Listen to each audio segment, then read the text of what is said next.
So, my dear friends, time for thoughts, comments, and questions. So, you may write your questions in the chat box, and maybe Captain Joy can share those questions one by one. I have already received one question on the group, and I'm going to address that.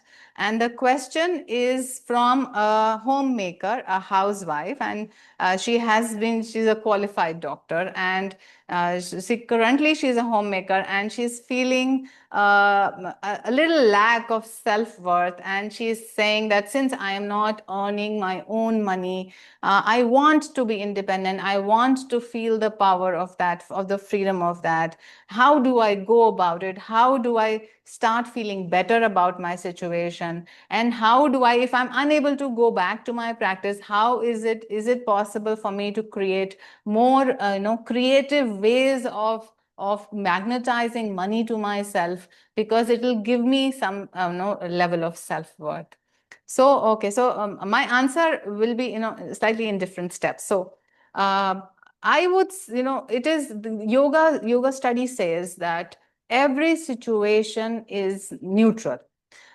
Whether you see it, the way you see it as good or bad, that is what defines you. That is what you make of it. But actually, it's a neutral position, a neutral situation. And from my personal point of view, I am an eternal optimist. So I like to see everything with the glass or lens of optimism. So the first thing I would like to say to you in this situation. So firstly, do not think that your situation is a bad situation, because you are receiving money from the universe. It is coming through your husband, but your husband is also part of the universe. And whatever comes to each individual is the karma of that individual. So even if you're getting money without actually working for that money, don't think it is because of him that that money is coming to you. Your own karma has created this situation through which that money is coming to you. It appears that you are not officially making money in this life, but you have done the work at some time so that only then that money can come to you. So take it as coming from the universe. Don't think that this money that my husband is bringing to me, that is not mine. So that is bringing in the ego. The universe is providing you with that money.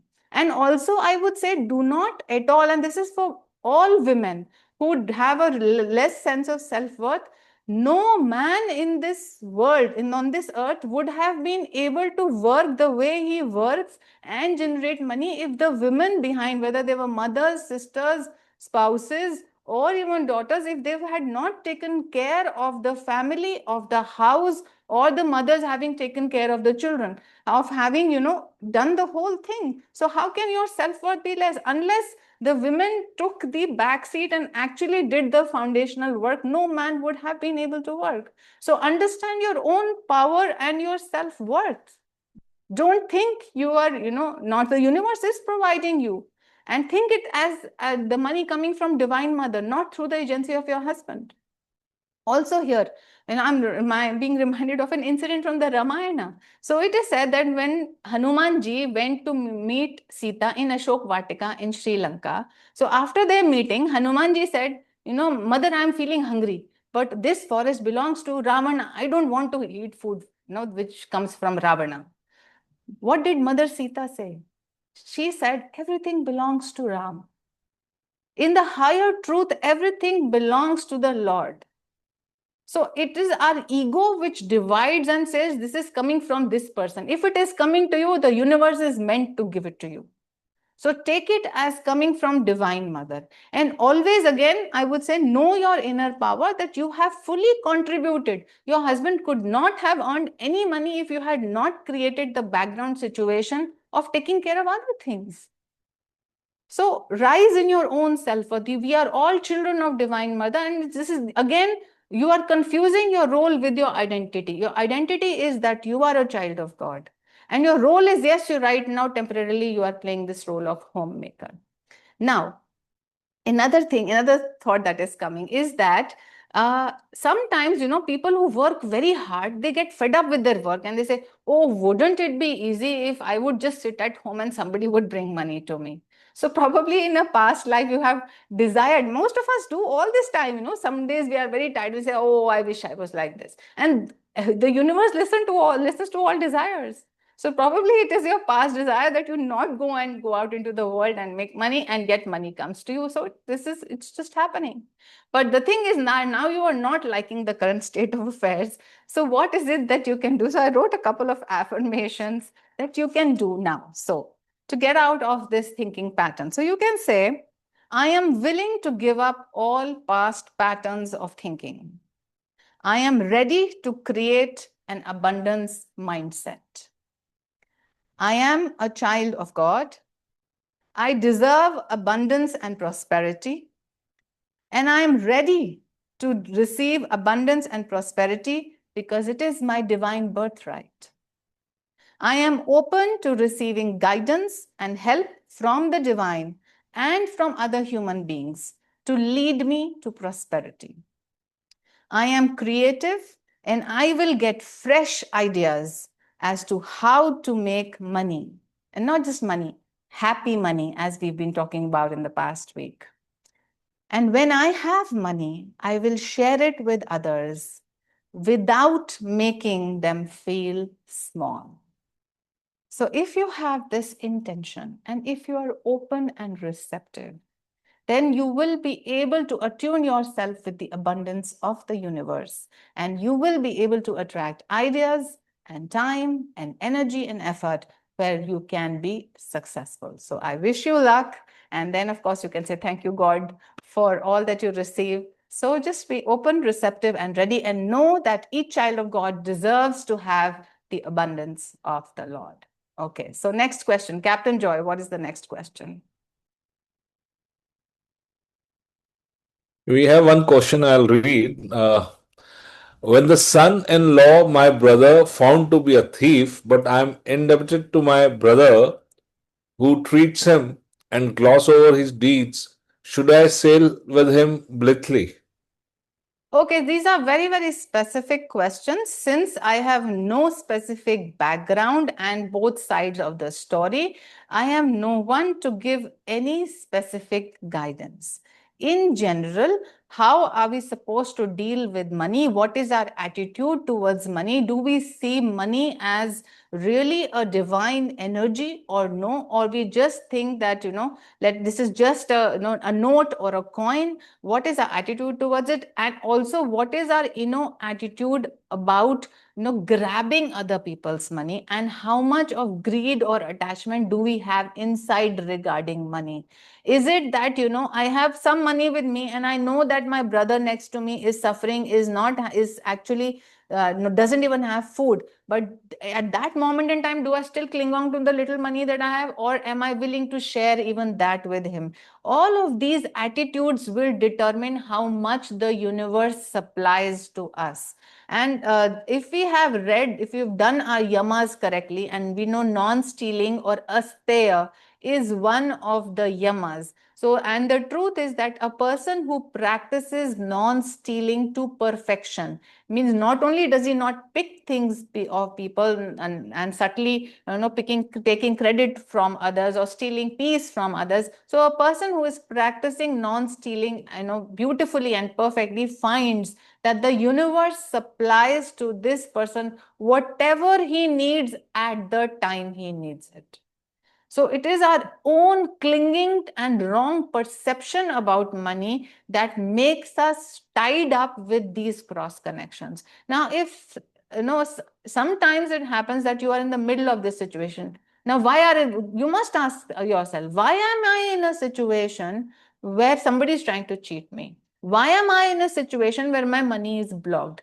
All of us have to take responsibility of our karma, even if we do not remember it. It is the mathematics of the universe that whatever energy distribution we are in right now has been created by or magnetized by us. Now the point is, what shall I do?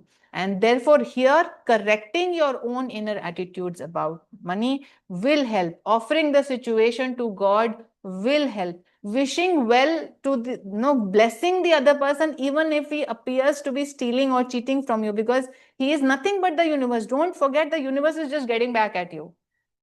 It's just try to see, even the thief and the stealer and the cheater come into your life because they represent your own karma in the universe, and only that time they appear to be in that name and form.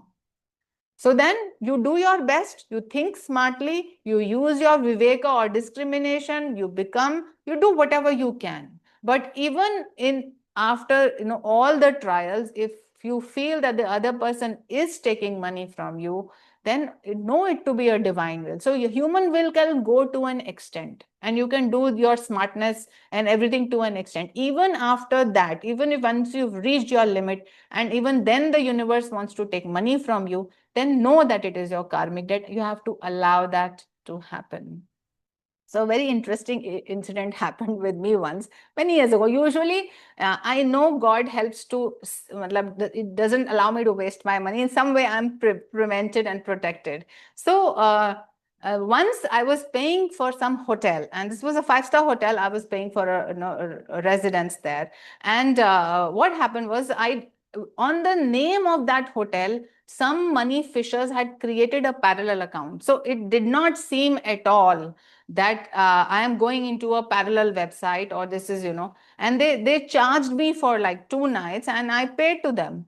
And then immediately after I had made the payment, something in my mind clicked, and I thought that this has not been the right thing. So I actually called the main hotel guys, and they said, no, ma'am, this is not our account. And this is actually, there's a fishing company, means they fish out money from you. So this is how it is.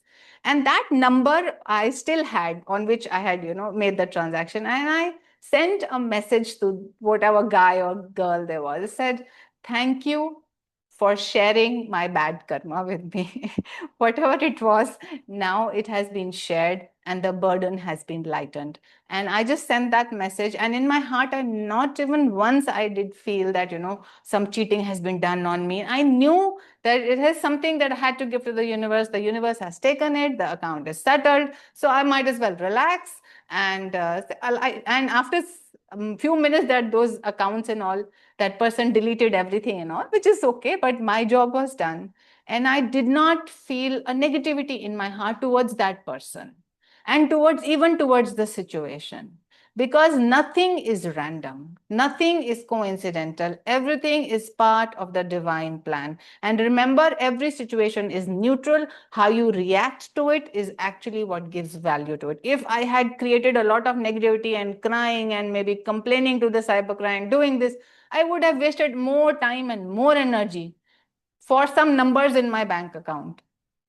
But otherwise, it would have stolen my own heart, my mind, and my peace away. So I'm not saying you should be foolish. You should be smart. You should be, competitive. You should you should do your best. But there comes a time when you have no control beyond that, and know that the divine will has taken over and allowed things to happen. Whatever truly belongs to you, nobody can take it away from you. It has to come to you. Not a penny more and not a penny less. This is God's economy. So don't crib and cry and complain over things. Allow things to happen. Just keep your heart pure and keep blessing others. Do the money transactions in a happy state of mind, and you will find that money will give you prosperity and good health and abundance and friends and everything if you are doing it with that bhav.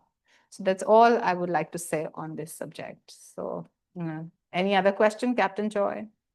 And Dr. Radhika ji, there's no other question, but there's one thing which I would like to share. Yes. This was during COVID time. The some 10,000 rupees came to my account, and I was not. I didn't focus on that. And after 1 or 2 months, somebody called. He said, by mistake, money's come to your account. Now, if I told them, if money's come from your account, it will go back to your account. You just don't worry about it. So I was so busy. I was busy with a new appointment, so I forgot about it. Again, after 2 months, that phone came. Then I thought, okay, I didn't do it.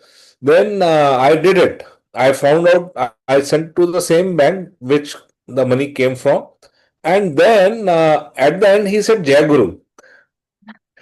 Then I said, Mano, who's your guru? He said, Paramahansa Yogananda. Then I saw, well, like, I was also pretty surprised. Maybe Master has different ways of testing. Yeah. the new devotees who's come on path, So That that was is a very so. small, cute incident which happened with me early in during COVID times. Master keeps reminding us of his presence in so many different ways. He is watching over each and every activity, we relate to every thought, and he is guiding us every step of the way. So great. So now